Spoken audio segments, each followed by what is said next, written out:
Hi welcome to my mini vlog. ಇವತ್ತು ಯಾಕೋ ನನಗೆ ಫಿಶ್ ತಿನ್ಬೇಕು ಅನ್ನಿಸ್ತು, ಅದಕ್ಕಾಗಿ ಬೆಳಗ್ಗೆನೆ ಕಳಿಸಿದ್ದೀನಿ. ಮೈಸೂರಲ್ಲಿ ನಮಗೆ ಸಮುದ್ರದ ಮೀನು ವಿಧವಾದಂತಹ ಮೀನುಗಳೆಲ್ಲ ಫ್ರೆಶ್ ಆಗಿ ಸಿಗುತ್ತೆ. ಇನ್ನು ಮೀನ್ ತಗೊಂಡು ಜೊತೆಗೆ ಸಿನಿಮಾ ಬೇರೆ ಹೋಗಿದ್ಲಲ್ವಾ, ಬಿಸಿಲು ಜಾಸ್ತಿ ಇತ್ತು, ಎಳ್ನೀರು ಕುಡ್ಸ್ಕೊಂಡ್ ಬನ್ನಿ ಅಂತ ಹೇಳಿದೆ. ತಂದ್ಮೇಲೆ ಅಡ್ಗೆ ಎಲ್ಲ ಮಾಡ್ಬಿಟ್ಟು ಸಿನಿಮಾ ಊಟ ಮಾಡ್ಕೊಂಡು ಝೂಗ್ ಹೋಗೋಣ ಅಂತ ಕೇಳ್ತಾ ಇದ್ಲು. ಅದಕ್ಕಾಗಿ ರಾಜು ಸಿನಿಮಾ ಇಬ್ರು ಝೂಗ್ ಹೋಗಿ ಚೆನ್ನಾಗಿ ಎಂಜಾಯ್ ಮಾಡ್ತಾ ಇದ್ದಾರೆ.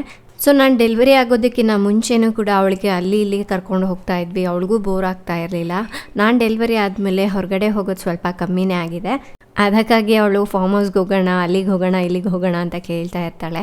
ಇನ್ನು ಅಪ್ಪ ಮಗಳು ಝೂಗೆ ಹೋಗಿದ್ದಾರೆ. ನಾನು ಮನೇಲಿ ಪಾಪು ನೋಡಿಕೊಂಡು ನಾನು ಸ್ವಲ್ಪ ರೆಸ್ಟ್ ಮಾಡ್ತಾ ಇದ್ದೆ. ಇನ್ನು ಅವ್ರು ಬರೋದು ಅರೌಂಡ್ 7 o'clock ಆ ಟೈಮ್ ಆಗ್ಬೋದು, ಏಕೆಂದರೆ ಹೋಗಿರೋದೇ ಸಾಯಂಕಾಲ, ತುಂಬ ಲೇಟ್ ಆಗುತ್ತೆ ಅಂದ್ಕೊಂಡೆ. ಇನ್ನು ಅವ್ರು ಬರೋದೇ ಅಡುಗೆ ರೆಡಿ ಮಾಡೋಣ ಅಂದ್ಕೊಂಡೆ. ಇದರ ಕಂಪ್ಲೀಟ್ ವ್ಲಾಗ್ ನನ್ನ ಯೂಟ್ಯೂಬ್ ಚಾನಲ್ನಲ್ಲಿದೆ, ಚೆಕ್ ಮಾಡಿ. ನಾಳೆ ಇನ್ನೊಂದು ಮಿನಿ ವ್ಲಾಗ್ ಜೊತೆ ಬರ್ತೀನಿ. ಅಲ್ಲಿವರೆಗೂ ಬಾಯ್ ಬಾಯ್.